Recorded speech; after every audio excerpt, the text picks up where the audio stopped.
We've been super busy. I'm sitting here sweaty. My wife just put the baby to sleep, and that's real. This is our journey with YouTube, and we're at our halfway point, and we want to share that with you in this video, so stay tuned.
Welcome back, everybody, and here we are, fresh and clean. Well, maybe not me, but I put a new t-shirt on.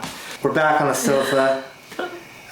These are confessions of starting a YouTube, and basically at our 6 month or halfway point, because we're a little over 6 months, but we have a little over 6 months worth of content, because like I said in my previous episodes, when I said the 5 reasons why you should start a YouTube, I had a commitment to do one every week, or we did, and maybe I've missed in total 3 weeks throughout 6 months, so that was a loss of 1 month. So I'm not happy about it, but that's pretty good. I guess because it's really hard. It is, and that gets into our main point. So I came up with a couple questions for me and her to kind of give you the reality of YouTube and what to expect.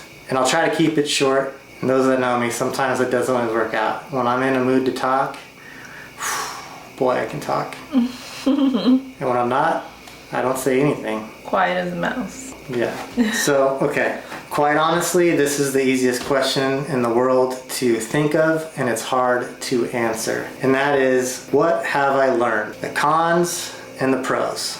So, I'll start it off.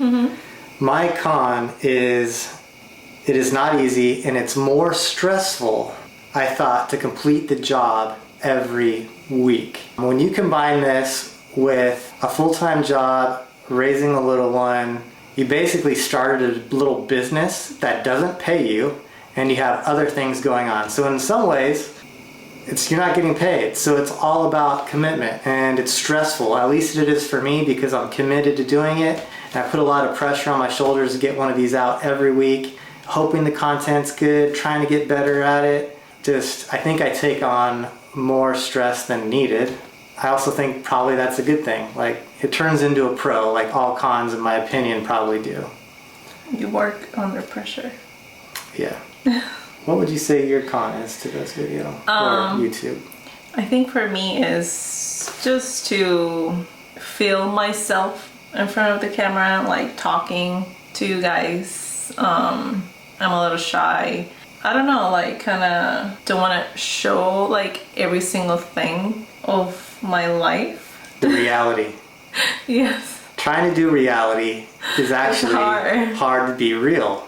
Yeah, well, it's totally different to take a picture. Well, because you're portraying something that's not real. It's like the perfect image. You take like 5 million pictures and you just choose the one that you look the best. Yeah. Then when you're like in the real moment and the real time. Like in a camper with no sleep. And so it has been kind of hard for me. Yeah, I can understand. But I'm working on it.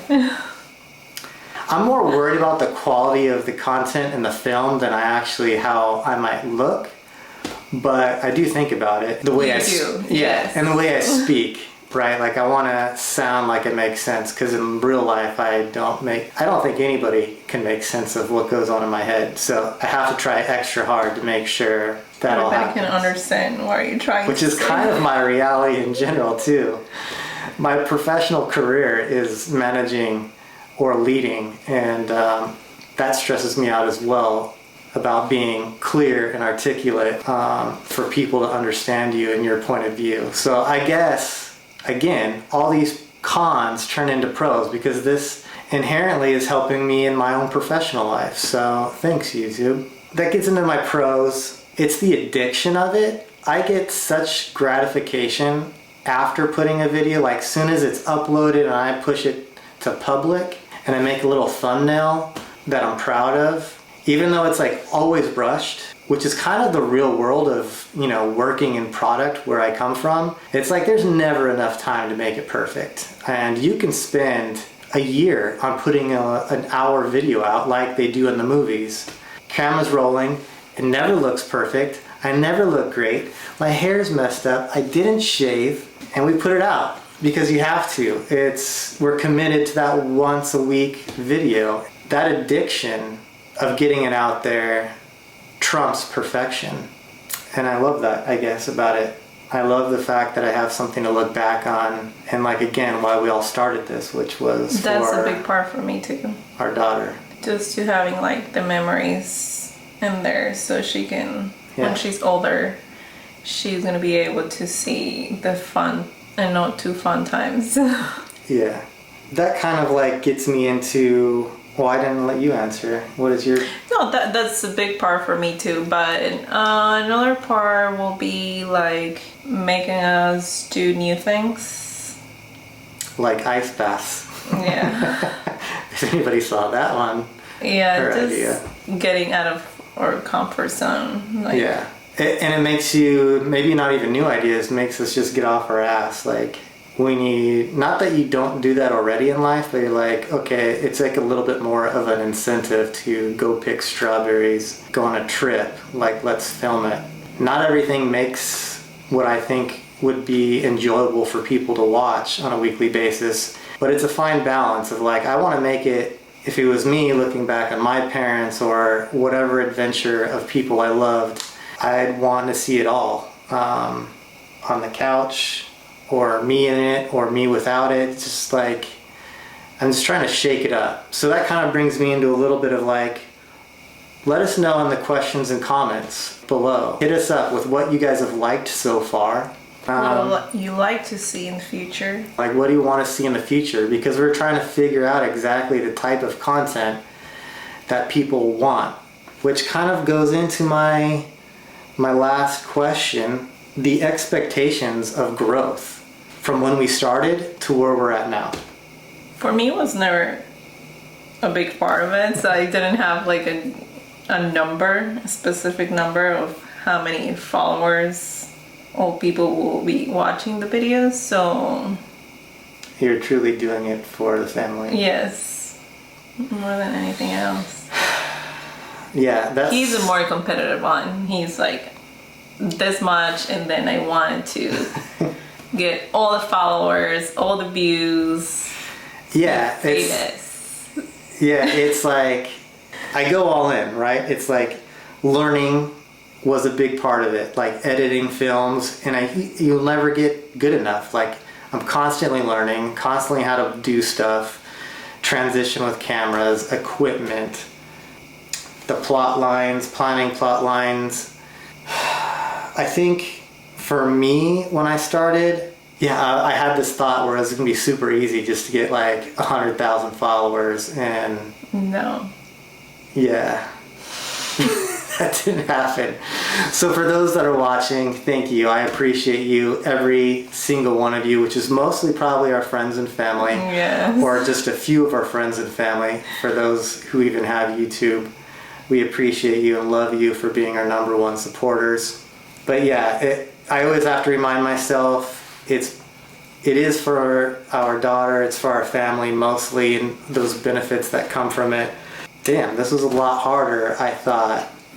And maybe that was just me not even being ambitious, like thinking this was easy, and knowing that it's not. And you watch enough YouTubes over like what it takes to get there, and I'm still convinced we can do it. I guess my end goal would be making this be a little bit more of an ongoing thing after my commitment of a year, where I need that carrot to hang out in front of me to saying like, okay, the struggle is worth it because now you're getting a little bit of money to fund what it takes to like buy equipment and do lighting, which maybe I'll just continue to do it because I love it.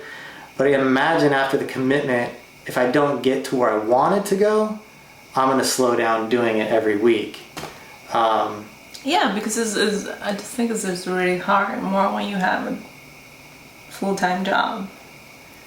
Yeah, unless I'm able to really commit to this and making the content even better and traveling to places that we want to do to be even more exciting, we would love to do that. But you need to be able to grow your platform enough to make it have that ability to do that. And so it's really fun watching, and that's how we got started wanting to do this, was watching YouTube during the pandemic, and people, normal everyday people, just living out their lives, traveling, and then people wanting to watch them do it like us. You just think, oh, I can do that, and I know we can, but the luxury of time is not on our side. Or maybe it is. Maybe I just need to fucking suck it up and keep going for more than a year, but I'm not there yet. Ask me in 6 more months if we'll keep going. So yeah, I mean, I was shocked it was this hard to get people to follow. Time go by so fast. I can believe it's been like 6 months. Time does go quick, and it's amazing the amount of content that we have putting out, so I'm really proud of that. It's like, I don't know, we're on like 25 videos now, which is really cool to think about. I think it's really satisfying. Again, like, it's addictive. So with that, guys, my outlook now, probably more realistic on where we're going to try to grow the channel to. And I'll probably share that later of what I think it will be. I put it here in my notes, and maybe I'll show that in the future of what I think we can get to from where we're at. And it's probably even aggressive still. Got to keep your dreams high and attack them with goals. So that's what I'm going to do. Shoot for the stars. Exactly. And with that, guys, thanks for being here in another episode. Watching. Until next week, we have some big plans to share with you of where we're going. But I'll share with you guys later. See you soon.